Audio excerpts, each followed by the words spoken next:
हाँ, दबाव बन जाता है, लेकिन मुझे नहीं लगता कि बनना चाहिए, क्योंकि नंबर जो हैं एग्ज़ाम के वो आपकी साल भर के एक मतलब टैलेंट, साल भर में आपने क्या नॉलेज पाया उसकी अंकन है, लेकिन आप ये नहीं कह सकते कि वो ज़िंदगी भर के परिणाम है। तो मुझे नहीं लगता कि नंबर को लेकर दबाव बनना चाहिए और उससे आगे आना चाहिए। बच्चों को भी और माता पिता को भी ये दबाव नहीं बनाना चाहिए, मुझे ऐसा लगता है। नहीं, क्या है कि सेल्फ स्टडी भी अपनी सेल्फ ही करती थी पूरा, मतलब 10 से 15 घंटे कंटिन्यू पढ़ती थी। और मुझे पहले ही ऐसा आभास हो गया था कि मतलब ज़िले में पहला या दूसरा तो होगा ही, क्योंकि फिजिक्स भी मैथ भी कंटिन्यू प्रैक्टिस करती, डीपली प्रैक्टिस करती थी। और चूँकि मैथ फिजिक्स ऐसे ही सब्जेक्ट हैं कि जिनमें डीपली मतलब अध्ययन करें कोई कठिन काम नहीं। काम मैं नहीं कराती थी, क्योंकि काम बाद में सीखा जा सकता है, लेकिन पढ़ाई का जो समय है वह निकल गया, तो पढ़ाई बाद में नहीं की जा सकती। पढ़ाई उम्र भर की जा सकती, पर ऐसा नहीं है कि आप एक उम्र के बाद फिर 10th में या 9th में एडमिशन ले सकते हैं। तो थोड़े बहुत काम भी सिखाती थी, लेकिन कड़ी मेहनत से उसको पढ़ने के लिए ज़रूर बोलती थी, और उसकी मेहनत ही आज रंग लाई।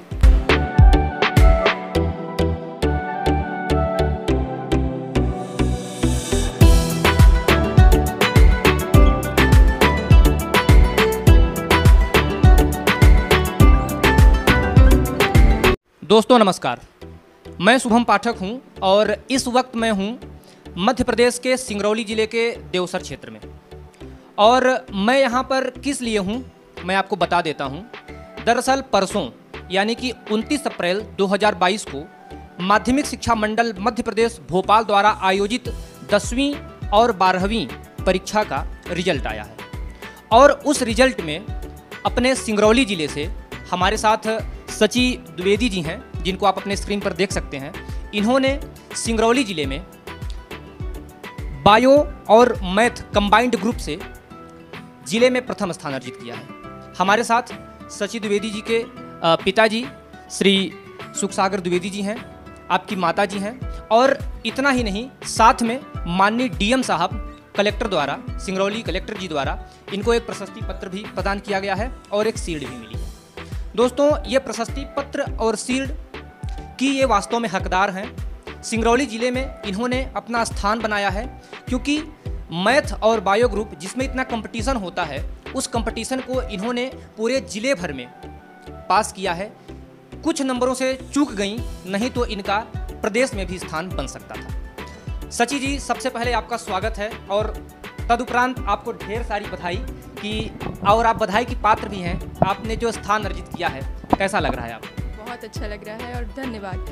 लेकिन मेरे लिए ये रिज़ल्ट, जैसा कि मैंने कल भी कहा कलेक्ट्रेट ऑफिस में जब हम सभागार में थे, कि खुशी या उत्साह से ज़्यादा एक जिम्मेदारी के तौर पे है, क्योंकि सफलता प्राप्त करना एक अलग बात है, उसको मेंटेन करना, क्योंकि 10th में रिज़ल्ट आया, उसके बाद 12th को वहाँ पे मेंटेन करना, उसी सफलता को पाना, उसके बाद आगे कॉम्पिटिशन एग्ज़ाम्स को भी निकालना, तो मतलब सफलता को मेंटेन करना ज़्यादा ज़रूरी है, और तभी आप अच्छे छात्र माने जाएंगे। कितने नंबर रहे आपके?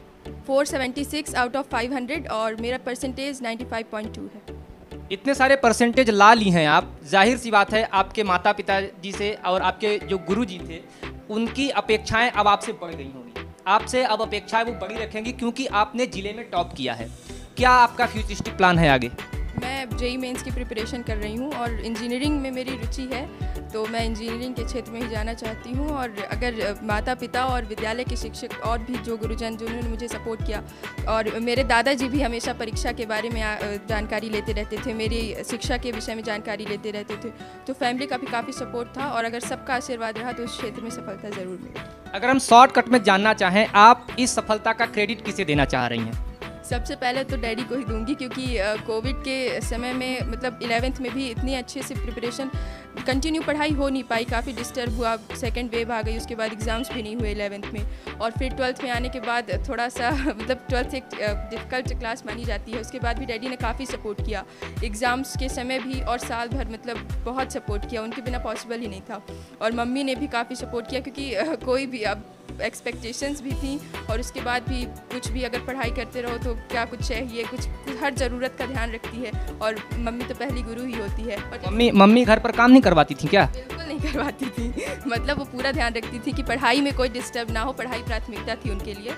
और जैसे कि मैंने कहा, दादाजी ने भी काफ़ी मतलब जिस दिन रिज़ल्ट आया हर एग्ज़ाम में वो मुझसे पूछते थे कि कैसा गया एग्ज़ाम, और पढ़ाई के बारे में हमेशा जानकारी लेते रहते। मैं आपसे जानना चाहता हूं, क्योंकि अब आप भी दुनिया को समझने लगी हैं, आप 12th पास कर चुकी हैं, बल्कि टॉप कर चुकी हैं। ये बताइए कि जब हर किसी की एक्सपेक्टेशंस रहती है आपकी माताजी से, पिताजी से, आपने दादाजी का भी जिक्र किया, और एक एक सब्जेक्ट के बारे में अगर वो आपसे जानकारी ले रहे हैं तो न चाहते हुए भी एक दबाव बन जाता है आप पर। उस दबाव से आप कैसे पार पाई?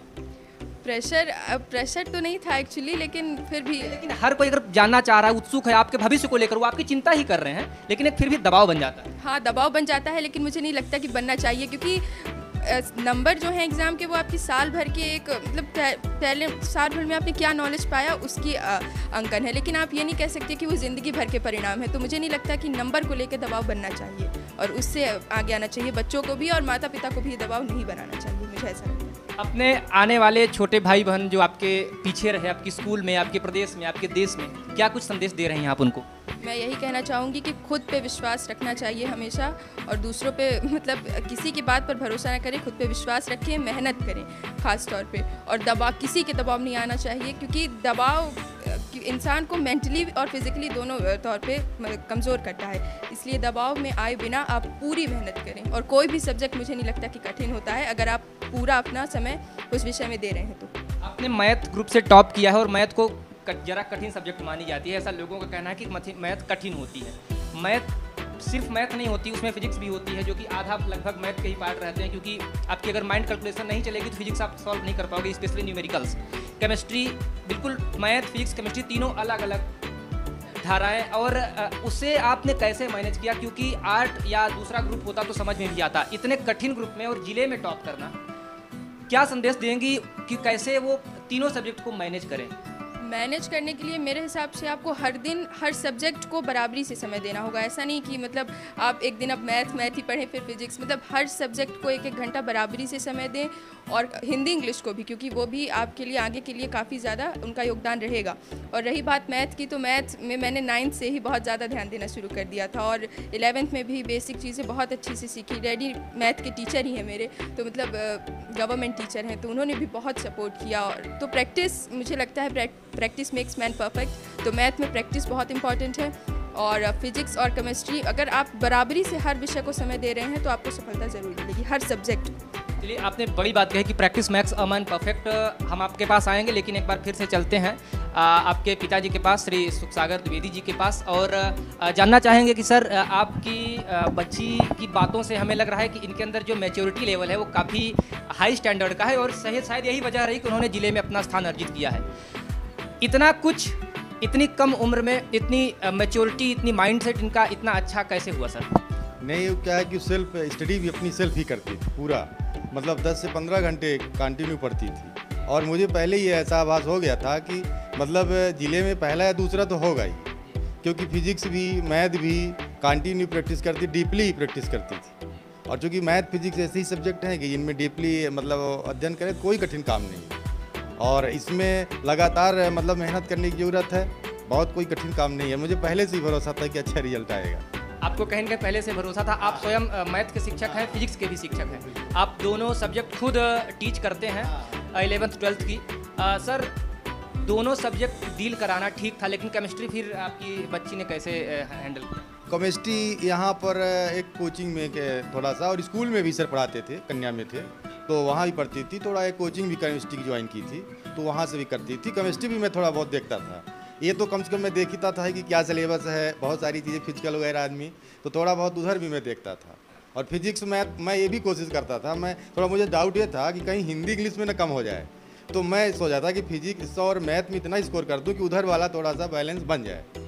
तो फिजिक्स जो कि बहुत कठिन सब्जेक्ट माना जाता है, और इस बार के न्यूमेरिकल कम से कम 2 क्वेश्चन आए थे, उसमें जो अथवा में भी था वो भी न्यूमेरिकल ही था। तो न्यूमेरिकल इस पूरा अपने सही मतलब पूरा अच्छा की थी न्यूमेरिकल, तो पहले से भी न्यूमेरिकल अच्छा कर रही थी, तो मुझे लग रहा था कि मतलब ठीक है, बढ़िया है। सर, ये आप जो आप बात बता रहे हैं, ये एक पिता के रूप में बता रहे हैं, एक गुरु के रूप में बता रहे हैं? नहीं नहीं, ये गुरु और पिता दोनों के रूपों में, मतलब दोनों रूपों में बता रहा हूँ। अच्छा, इसको सर बैलेंस कैसे करते हैं? एक father and as a teacher, दोनों बैलेंस करना सर कितना आसान या कितना कठिन होता है? क्योंकि मैं जो है सभी बच्चों को, मतलब साथ ही में और बच्चों को भी मैं गाइडेंस करता था, तो मतलब साथ में ही फिजिक्स तो साथ में ही गाइडेंस किया हूँ पूरा, और सारे बच्चों को भी मैं बताया, तो बाकी और कोई नहीं था, मतलब दोनों रूपों में मैंने वो किया है।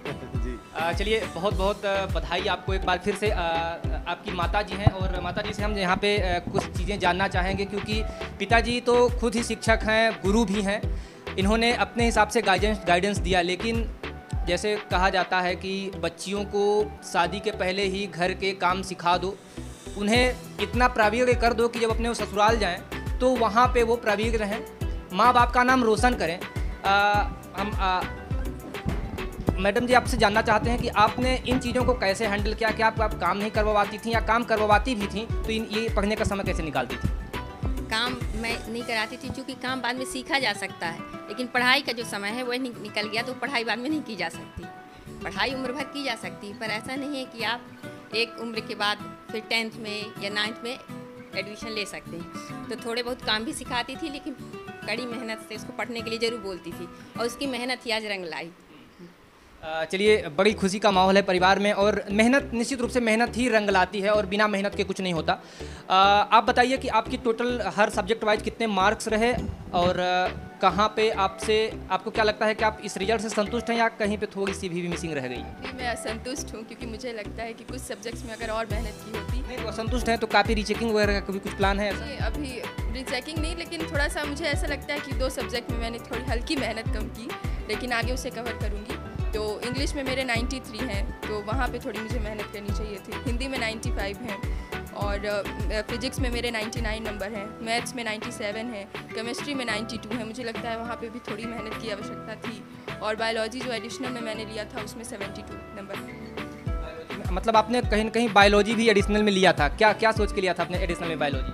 बायोलॉजी में मुझे थोड़ा बहुत इंटरेस्ट भी था, और फ्यूचर प्लानिंग के हिसाब से भी बायोलॉजी मतलब मुझे लगा कि लेना चाहिए, क्योंकि कोविड के समय में भी देखा गया है कि मेडिकल के फील्ड में थोड़ा स्कोप ज़्यादा बढ़ा है, तो फ्यूचर को भी सिक्योर करने के लिए मैंने बायोलॉजी को चुना। और मैथ मेरे लिए, मैंने जैसे कहा कि सब्जेक्ट से ज़्यादा मेरा फ्रेंड है, तो मैथ्स मुझे बहुत पसंद है, और मैथ को हम नहीं छोड़ सकते, चाहे भले आगे बायोलॉजी किससे शायद कोई कोर्स करें भी, अभी सोच रहे हैं क्या कैसे करना है। खैर, पहली मेरी इच्छा यही है कि इंजीनियरिंग के क्षेत्र में जाएं। अगर बायोलॉजी से कोई कोर्स करते भी हैं, फिर भी मैथ हमेशा मेरे साथ रहेगा। नहीं, आपकी बातों से मुझे एक थोड़ा सा व्यतिरेक लगा, मैं पूछना चाहता हूँ उस चीज़ को। आपने कहा कि आपकी मैथ फ्रेंड है, ऐसी सिचुएशन में आप इंजीनियरिंग फील्ड में क्यों जा रही हैं? आप PhD वगैरह करिए, रिसर्च वगैरह करिए मैथ के क्षेत्र में। नहीं, लेकिन अभी हाँ बिल्कुल, अगर मौका मिलेगा तो बिल्कुल करेंगे, सोच भी मतलब, लेकिन अभी फ़िलहाल अभी इंजीनियरिंग के ही क्षेत्र में मेरी रुचि है, और देखना उसे भी जाने। तो अभी क्या प्रिपरेशन चल रही है? अभी तो खैर उत्साह का आपके पास समय है, लेकिन आगे क्या करेंगे रिसेंट भविष्य में? उत्साह तो है ही, पर जिम्मेदारी भी है, तो मतलब एग्ज़ाम के बाद से ही मैंने शुरू कर दी है प्रिपरेशन JEE मेंस की,